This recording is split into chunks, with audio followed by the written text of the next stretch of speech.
Welcome back to 360 Sports. I'm your host, Gina, alongside Chase, Sawyer, and Brady. The World Series is underway, and we have a lot to talk about, so let's get right into it. Starting off with the Blue Jays have a 3-2 lead over the Dodgers in this World Series. Last night, rookie Trey Savage had an amazing start for the Blue Jays. He tossed 7 one-run innings, striking out 12 of the Dodgers. So the series is going back to Toronto now. Do we think the Dodgers can claw their way back, or is Toronto going to win it all? Honestly, no. I don't think the Dodgers are going to be able to do it. Just because Toronto is going to be absolutely rowdy tomorrow night. And you say they got Yamamoto on the mound. Blue Jays have Kevin Gausman, who has a 2.55 ERA in the postseason thus far. Toronto's been waiting for something like this since 1993. 32 whole years. They are not going. The Blue Jays are a very resilient team, as shown after Game 3, the ability to win Games 4 and 5. So they're going to go back home with a purpose, and that Toronto crowd, with the entire nation on their backs, they're gonna succeed. I'd be very impressed if the Dodgers came back and won this. Yeah, well, Game 6 definitely is going to be the biggest test for Toronto because they are going against Yamamoto, who threw in Game 2, obviously throwing a complete game, only allowing 1 earned run. He struck out 8 in that game. So that's going to be tough. But to your point, Kevin Gausman was good. He threw 6 2/3, allowing 3 earned while striking out 6. So not a bad outing by any means. But is Yamamoto that good that he can get them to Game 7? Yeah, I personally think this series is going to go to 7 games. Like you mentioned, Yamamoto's on the mound, and the Dodgers have kind of dominated in the playoffs while he's on the mound. I'll get to my predictions later, but I kind of just want to review what happened in last night's game. I think it's worth noting Blake Snell gave up another 5 earned run game. That's his second one this series, so he's given up 10 earned runs this series. And for a pitcher who has been really good the whole season, this postseason, he's kind of folded and let the Dodgers down, I would say. And yeah, the only run came off the back of Enrique Hernandez last night. And with all the star power that Dodgers have, I'm a little disappointed in Mookie Betts, Ohtani, and many others that they gave all this money to, and they can't really get a hit in the crunch time. Yeah, I think it's been a disappointing entire postseason for Betts specifically. Obviously, Ohtani has looked a lot better. In that 18-inning marathon game in Game 3, 4 for 4, 2 homers, 2 doubles, and he walked 5 times, on base 9 times. That ties the MLB record and sets the postseason record. So, I don't know. I stayed up for that game, ended about 2:30. So that was something in Game 3. Well, we'll get into that one in a little bit, but I agree with you guys. I think maybe the Blue Jays just want it more, and they're taking it back to Toronto. They have the entire country on their back. Like you said, they're playing for something they've been looking for so long, and I just think they're showing grit and resilience. And even though the Dodgers are powerful, and I don't think we can talk about Yamamoto, like, he just threw a complete game the other day, so you can't count him out. And then if their lineup does step up, like they didn't last night, but Shohei Ohtani, Freddie Freeman with that walk-off in that huge game. So, I don't know, it's going to be interesting to see, but I do think it should go 7. I hope it goes 7. I think it will, just for the love of the game. I mean, 7 games is always very intense, but... Yeah, like you mentioned, Ohtani, I think he has to show up if the Dodgers want any chance of winning. I heard this thing, when Ohtani's batting good, the Dodgers do good. Like in the games they've won, Ohtani's been great. In the games that they've lost, Ohtani's only had 1 hit or less. He hasn't really reached base. So the Dodgers are kind of dependent on Ohtani, and if the Blue Jays pitchers can pitch around him, and shut him down, they basically shut the whole team down. I mean, I think the biggest key to success for LA is to get ahead early. Right, if Yamamoto can go out and he can throw a scoreless first 3 innings, really set the tone for them. Dodgers put up 2 or 3 runs. It could be a tough night for Toronto. It could. And we see when the Blue Jays, they usually like to score like the first couple innings. Like last night we saw the 2 back-to-back home runs. They really come out firing like the first and second inning, and they get these leads that the Dodgers just can't come back. So if they can hold them to like a scoreless couple first 3 innings, I think they'll be in good shape. And Yamamoto obviously can do that. We've seen him do that countless times. Yeah, especially with the Dodgers offense. They have been really bad the last few games. I'm pretty sure they scored like 4 runs in their last 27 innings. Yeah. So it's going to be interesting to see if they can find that spark now with their backs against the wall. Yeah. All right, well, we have to talk about that 18-inning game in Game 3 where Freddie Freeman hit a walk-off home run. So was this the greatest baseball game you guys have seen in your lifetime? It's up there. It's definitely up there. It's the greatest World Series game I've ever seen. You know, it's on the level of the 18-inning game in 2018 between the Dodgers and the Red Sox, where Max Muncy ended up hitting the walk-off home run. But it's definitely up there. I can't really think of another game that I've seen that can match the intensity, you know, the constant the bullpen work. Also, shout out Will Klein. 4 scoreless innings in extras, only allowed 1 hit. That's about as good as it gets for a guy that barely pitched in the regular season. But yeah, I think it's the greatest game I've ever seen. Yeah, it was Will Klein and about 18 other pitchers that were used. There was a total of 19 pitchers used between both teams, which is just insane to me. And the game lasted 6 hours and 39 minutes. I think that's the second longest World Series game. The first was the one in 2018 with the Dodgers before the pitch clock. So it was definitely a long game, and I think the reason it went so long was because the base running errors made in the extra innings. There was one where they sent Ohtani, and he kind of came off the base and got he was trying to steal second, he couldn't, and the Blue Jays made a couple of really bad base running mistakes coming around third, trying to get that run home, and they just couldn't. Yeah, I feel like that entire extra innings, we were just waiting for the Dodgers to win it. The Blue Jays couldn't do anything offensively. They only got a runner in scoring position twice that entire extra innings, and the Dodgers kept getting runners on second with less than 2 outs and then just kept popping up and not scoring, and the Blue Jays kept getting out of it. And what was interesting was, as you said, Yamamoto, he pitched a complete game in Game 2. They were warming him up for Game 3. Yeah. They were that down bad with their pitchers. So that was honestly the greatest game I've ever seen. I'm glad I stayed up until 2 in the morning. Yeah, but with Will Klein, who he had never exceeded 30 pitches, and he was at 75 in that 18th inning, which is why they had to get Yamamoto loose, because they had nobody else in the bullpen. Could you imagine if they had to put a position player in? It would have been the first time in postseason or World Series history. Yeah. I mean, the fact that Yamamoto threw that complete game and then volunteered to pitch if there was going to be a 19th inning is just insane. And that game just lasted so long. I mean, all the fans got free baseball. You basically watched 2 games at once. So I also think it's worth mentioning that if Yamamoto had not thrown a complete game in Game 2, the Dodgers bullpen would have been more depleted coming into Game 3. So it's so beneficial that he did throw that complete game in Game 2. And it just goes to show how good this Dodgers bullpen is. But I mean, both of those teams completely wiped out their bullpens. And I heard people were talking and saying the Blue Jays and the Dodgers didn't have that strong of bullpens, but clearly they held it down in that game. And, you know, the Blue Jays offense, they actually did have the bases loaded a couple of times, and that's one of the times Kershaw came in. That was really nice to see, considering he's retiring after this season, so that was his last time pitching at home. Yeah, but he got 1 out, I believe, to end the inning. Yeah. But I just wanted to shout out the Blue Jays. So I was putting myself in their scenario. They just lost. They split the home games, and they went on the road, lost an 18-inning game, and they have to play 2 more games away. So a lot of people, I'm not sure about you guys, but I was kind of thinking this might end in 5. I think Dodgers are going to run away with it.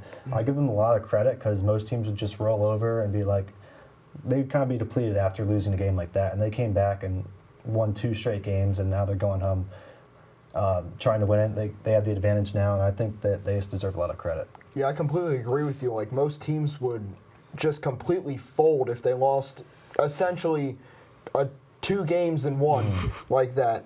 So the resiliency from the Blue Jays, not just this World Series, but this postseason as a whole, has been fantastic to see. Yeah. We've seen a lot of underdogs in the postseason, from the Diamondbacks in 2023 to the Nationals in 2019. Underdogs have made memorable runs to the World Series. We're going to go to the board and give our favorite underdog World Series runs, starting with you, Brady. All right.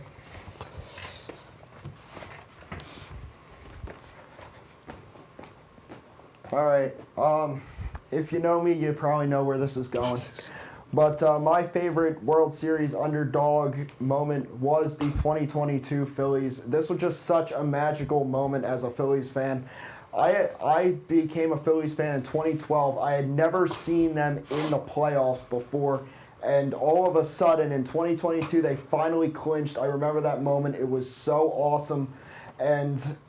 And then they made that unexpected run of the World Series. They beat the Cardinals, which you didn't expect.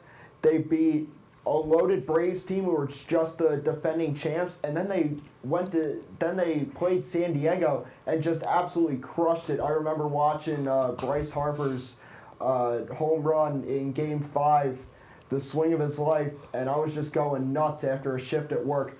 It was just a fantastic run. Sadly, not gonna have another fantastic run with this core, but this 2022 Phillies team will always have a special place in my heart. That was a really great run. Yeah, I that remember was watching that. the birth of Red October. Yeah. Great series. That was, I mean, the Phillies in 22. As a Met fan, I'm partial to the Phillies because I don't, want to see them succeed. But I will be the first one to admit that run in 2022 was special. Definitely. All right, Chase, you're up next. All right, I can't really pick my favorite team, the Orioles, because they haven't been in the World Series in like over 40 years. So I went with the Chicago Cubs in 2016. I know they had 103 wins this year, so why would you consider them an underdog? Well, it was their first World Series win since 1908. So it was over 100 years since their last World Series, and it just meant so much to the city. They're led by names like Anthony Rizzo and Chris Bryant, and I was just really, it's just an all-time classic. It went to 7 games. It beat Cleveland, formerly the Cleveland Indians. And it was just a really great series. I know their whole fan base that's kind of has a special moment in all their hearts. And it was just great for the MLB for a World Series finally to come back to Chicago. And during the run, they beat teams like the Reds, the Giants, and the Dodgers, all great teams. And yeah, it's just a great story. Yeah, that was a fantastic World Series. I remember that was the first World Series. I was 10 years old, and that was the first time I was ever allowed to stay up past midnight for a World Series before in my life. That's a good reason to. That is definitely a good reason to. I remember watching Game 7 when Rajay Davis hit that game-tying homer in the 10th. I was literally jumping up and down in my room, not because I was rooting for either team, just because of the pure excitement of that game. But that was special. Really great series. Okay, Sawyer, it's your turn. All right. Well, this might be a bit of an unpopular pick, but I'm going to go with the 2023 Texas Rangers. They came in as a 5 seed. They actually blew the AL West in the last day of the season. They went 90-72 in the regular season. But what makes this team so special was really the culmination of a rebuild. They lost 104 games 2 years before that, and then 92 in the year prior. They came in and went 90-72, came in as the 5 seed. They didn't lose a playoff game until they got to the ALCS, and when they went to the World Series, the legend of Adolis Garcia, Game 1, walk-off homer. But the thing that makes this team the most special, in Game 3, Adolis Garcia and Max Scherzer each injured themselves, were not able to play in Game 4 or 5. That didn't affect Texas. They went on to win the World Series in 5 games, winning both Game 4 and 5. And that's due to credit to guys like Nathan Eovaldi, who really broke out after the All-Star break, Jordan Montgomery, who looked like a true ace. And then the young players, Evan Carter and Josh Jung, both were huge for them. So I'm going to go with the 2023 Texas Rangers. Yeah, I feel like we truly haven't seen something like this in a long time. Like really, nobody thought they were going to win. They didn't really do anything the seasons before, or the seasons after. It was kind of just like a one-season thing, and they caught fire in the postseason. As I mentioned, I'm an Orioles fan. I was at the game when they played the Rangers in the ALDS, and Orioles had all this momentum going into it. They're the number one seed, and then the Rangers come out of nowhere. They barely squeaked into the playoffs, and now they sweep them and move on to the ALCS, where they eventually won the That World Series was Yeah. awesome. That World Series was just a bunch of underdogs in there. That's why it was so great. That's why I appreciate that 2023 World Series compared to the past 2 years, because the past 2 years we've had 2 teams both in the top 5 in payroll both years. So that's one that you really go to appreciate. No one really expected that. Very unpredictable, I'd say. Exactly. Yeah. All right, now it's my pick.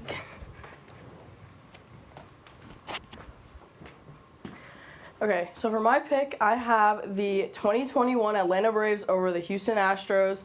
They were the least winningest team to come out of this postseason. They had 111 wins, I believe, or no, I'm so sorry. They didn't have a winning record until the 111th day of the season. They didn't have a winning record until August. At the All-Star break, they were not even projected to make the postseason. They had a 7% chance, and they had a 0.3% chance of winning the World Series, and they still went on to do it. They were dealing with a lot of injuries that year, especially to Acuna and Ozuna. That really hit them hard, but there were guys in there that stepped up, like Freddie Freeman, like we always see him stepping up now. But the Braves did not have good odds at all. They didn't even win the NL East that year. I mean, that was the year the Mets were in first place for 90 days and then lost the division. So this was just, they defied all the odds and finished that season in glory. You also had to pick an Analysts team. Listen. No, but that was look, the Braves. I'll be honest, I miss when the Braves were good. I really do. This season was so weird for them. Just the fact that I guess injuries. You just chalk it up to injuries this year. Right. No, they'll come back stronger, I imagine. Yeah. I mean, that was their first World Series championship since 1995. So. Yeah, and that was a legendary trade deadline too. They pretty much built that whole core at the trade deadline. Was that when they got Solaire? Yeah, that's when they got Sawyer, Jock. Oh, right. got, I like, forgot about They Jock. got like all those guys. What's he doing nowadays? What is Jock Peterson up to? Pretty sure he's in Arizona or something. Yeah, something like that. Like Texas maybe. All right. Well, with Game 6 scheduled for tomorrow night and Game 7 tentatively scheduled, we're going to talk about who will be the hero for either of these teams have they win the World Series. I think it's going to be George Springer. He's the one that originally got them to the World Series over Seattle, and he suffered an injury in Game 3, and he's been out, but it's rumored that he's going to be back for Game 6 potentially, and if he is, that's a huge boost for the Toronto offense. We see they're kind of on and off. Some days they're putting up many runs, the other days they're getting shut out based on the pitcher they're going against, but George Springer is just a guy. He's got that. He's got that dog in him, basically. He's their X factor. He can get clutch hits, and we've seen that already. Vladimir Guerrero Jr. has been so good this series that I think the Dodgers are starting to pitch around him, even like intentionally walking like we've seen. So they need another hitter that can drive in runs. I think it's going to be Springer. Yeah, I really like Springer. I also had Springer just because it would add to the moment of things. He was injured for the past 2 games, comes back, delivers big just like he has been all year, and especially in the ALCS. But I'll go with Vladdy. He's been fantastic this postseason. Honestly, if they win the World Series, he's going to win MVP. He has just been electric this postseason and really building to his legacy. Well, you both have Springer. I also had Springer. But for the fact that I don't want to just also say George Springer, I'm going to change it big. I'm going to go Addison Barger. Had a grand slam in Game 1. Haven't really heard from him since then in these 4 games since. I'll go Addison Barger. I like him at home. Obviously had that grand slam at home, so I'll Pinch change. hit grand slam Pinch too. Exactly. So guy can step up in the clutch, that's for sure. So I'll take Barger. Definitely. I had Vladdy just because he was ALCS MVP, and I think he could definitely be World Series MVP if the Blue Jays can take it all. I mean, he's hitting .419 this postseason with a 500 on base percentage, over 1,000 OPS, and 8 home runs and 15 RBIs. So he's just doing it all. Right. You can't ask for more from Vladdy. So none of us had any Dobbins. Yeah, I was about to say, in all the scenarios we had, we all have like the Blue Jays winning, but if the Dodgers were to win, who do you guys think would be the one that would lead them there? You would think it's Ohtani. But they seem content on not pitching to him for the rest of the series. Right, they intentionally with walked that. him 4 times in that 18-inning game. So I mean, who can blame him either? I know. Look out for Teoscar Hernandez. He's been kind of slow. He has a homer Like in the that. World Series. So look out for Teoscar Hernandez to maybe make a spark. Or Will Smith, too. Yeah. Give me Freddie Freeman if Yeah. it's the Dodgers. I also- Just because he has been the most clutch player on that team the entire time he's been there. Yeah. I agree. I yeah. think if it's not Ohtani, I think Freddie Freeman. Yeah, I'll probably just say Ohtani, just be basic. I mean, he's the best player in the league for a reason. They need him. Like he's been stepping up, obviously, but For sure, games that he yeah. hasn't, they've lost. If they want to win, he's got to show up. And I think there's a chance. I think the Dodgers will win it tomorrow, like we discussed. They have Yamamoto on the mound. I think there's a very good chance this goes to 7 games, and then we'll see what happens from there. Right, I anything guess. could happen in a one-game playoff, Yeah. basically. Okay, we're going to finish up the show with some non-World Series talk because that's what we've been talking about the whole time. And we're going to discuss some of the managerial moves that have been happening around the league. So we're going to start with the Nationals hiring Blake Butera, who is the youngest manager in 50 years. What do we think about that move? All right. I don't like the Nationals at all, but this is my favorite managerial hire. He's the youngest MLB manager since 1972. He's only 33 years old. He's had a lot of success in the Rays minor league system, and this is the type of guy that you desperately need if you're in a rebuild like the Nationals are. I would honestly look for the Nationals to be contenders in 2 years minimum, just because Butera obviously knows how to get to the young guys' heads, and they still need to develop some guys like James Woods, C.J. Abrams, Brady House, Dylan Cruz. some guys like that, and Butera is just perfect to get straight to them, fix what's going wrong, and develop them even further, especially from this Rays organization that just develops everybody into a superstar, it seems. Yeah, you kind of hammered the nail on the head there. I think, youngest manager in the MLB, with one of the youngest cores in the MLB. Obviously, they have an exciting young core there in Washington, and I agree. I think in a couple of years, as a small market team, they're going to start to improve and maybe make the playoffs. But yeah, I agree. It's good to have a young manager with young talent. Yeah, it's new blood, and I think that's what the Nationals need right now, especially considering how much they've fallen off since the 2019 World Series. I love the hire, basically with exactly what you guys said. I have nothing poor to say about this hire. I think it's a really, really good job by Washington. I also think it's good. It's a fresh new set of eyes. He's young, so Yeah, give him that an A+. right, should help them with this rebuild. Next up, the Twins hired Derek Shelton, who was the former Pirates manager. It doesn't make sense to me. It just doesn't make sense. There were so many better options. It's just Skip Schumacher still is jobless, and I just don't get it. He was the coach of the year, manager of the year in 2023 with the Marlins. Stepped away after a tough 2024. He reemerged as an insider. I forget what his direct title was for the Rangers. The fact that they did not look to him to lead this team in 2026. I don't get it. Derek Shelton had no success in Pittsburgh. What makes you think he's going to have success in Minnesota? I don't like the hire at all. Yeah, I kind of said the same thing. I know that Pittsburgh, they don't like this. It's not completely on him that they're terrible. Their office doesn't like to spend a lot of money on their roster, but still, he clearly didn't do anything with the Pirates. They haven't made the postseason in how long? So I don't know what makes them think that he's going to win with the Twins. They're not that much different from the Pirates. They have a little higher payroll, but it's kind of like the same ordeal. Yeah, I agree with both of you. I really don't like this hire. This is not what Minnesota needs right now, and honestly, I don't know what Minnesota needs right now.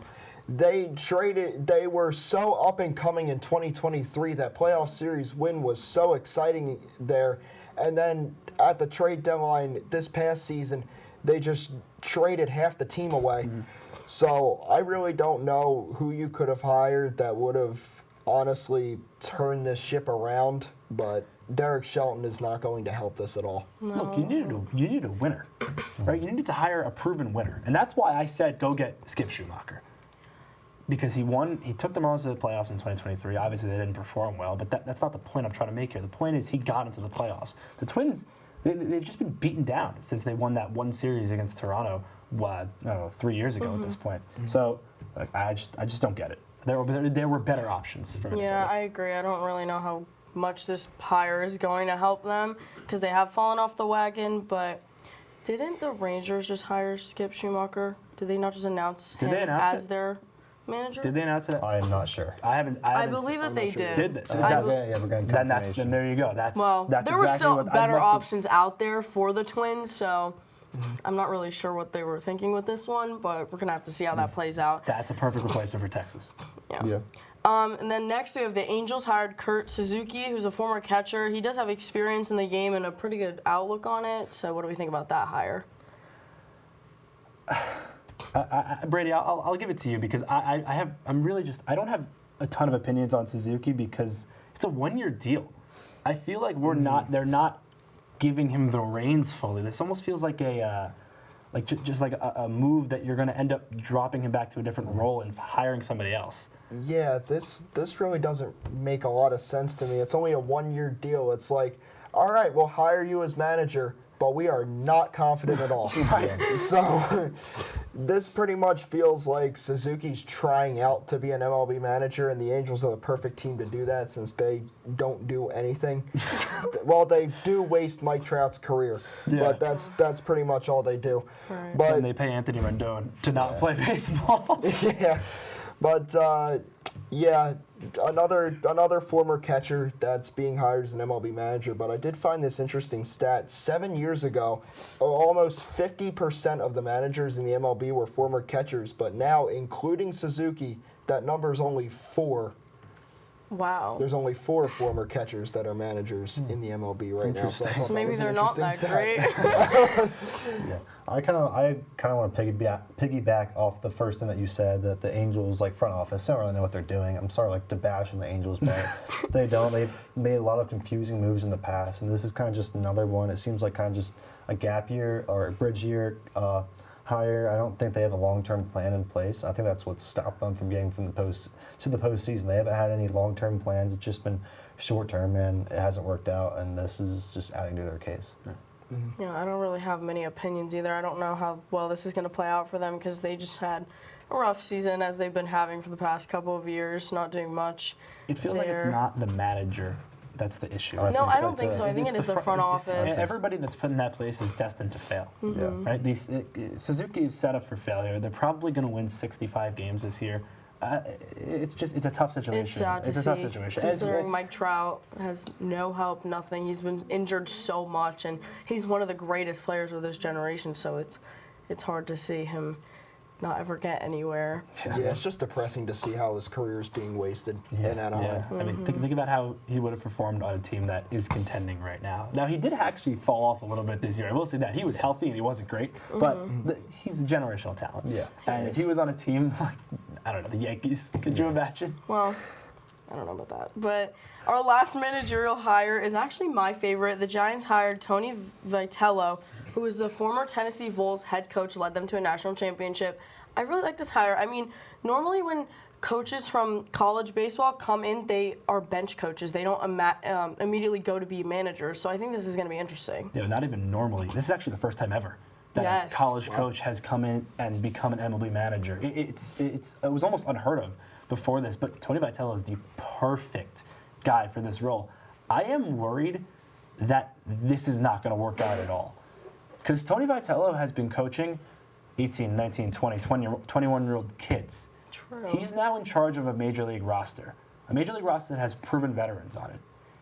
Is he the guy to step up?